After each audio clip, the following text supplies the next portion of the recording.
Bandeko mbote na bino nyonso pa bozali. Bandeko nanga naza okamwa tango nazomona bato ebele ekamusi bango nde bamoni ibu na bureau ya Mboso. Mais bandeko eza makambo kala te.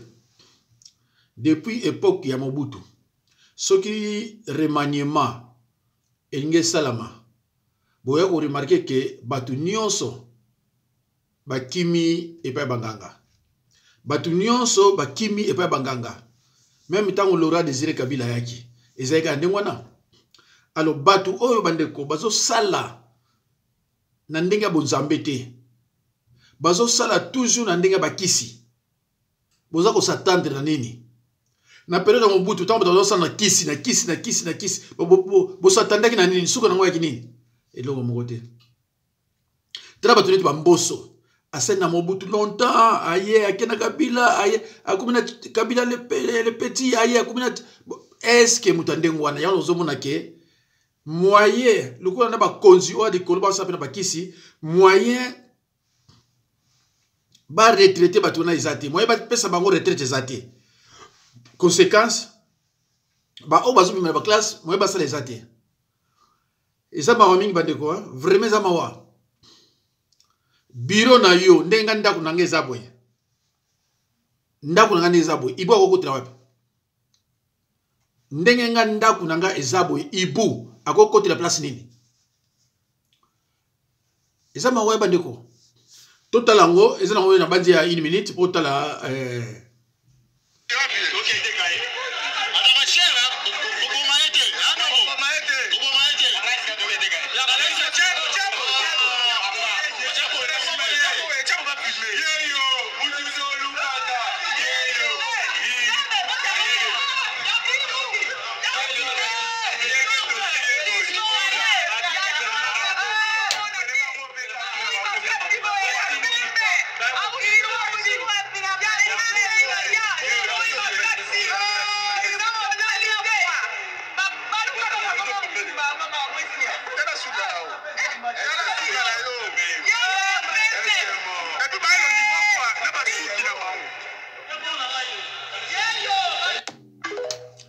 Alo bandeko bomoni ibu na bureau ya Mboso.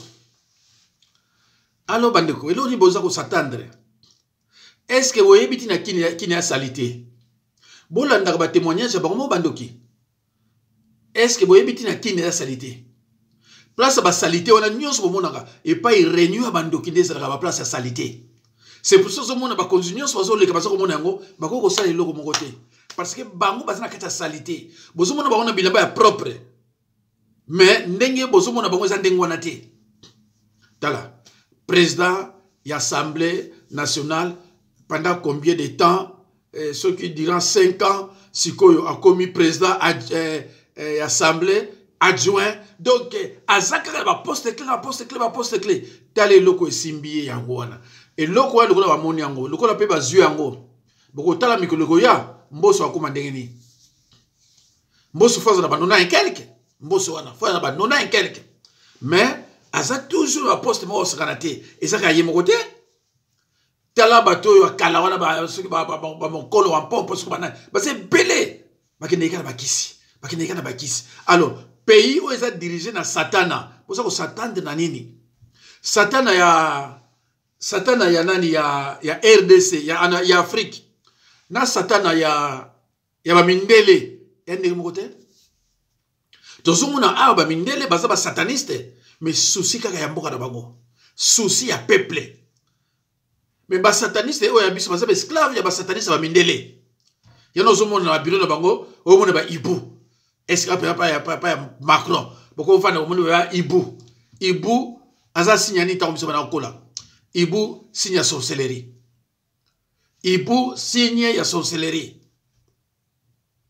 Alors boza ko s'attendre na nini bandeko nanga? Boza ko s'attendre na nini? Boko s'attendre na rien.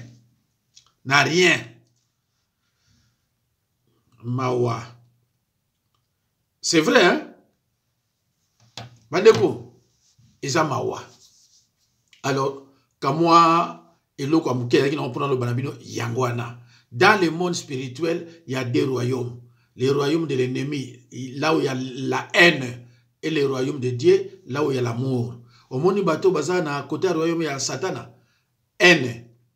Ba kontaka na bakisi. Ba kontaka na bakisi. Ba kontaka na eloko mususu te. Yo komi koko. Ozo kontaka na bakisi. Bakisi na pomi mo papa. Bakisi wana. Pomi mayo wapi. Allo bandeko. Merci. Tokende sikoyo na osala vidéo elandi. Il y a des faits pasteur Barouti. De ba oyo. Bakozala na posa. Ya kolanda yango. Vrai balanda yango. Merci. Nzambe apambola bino.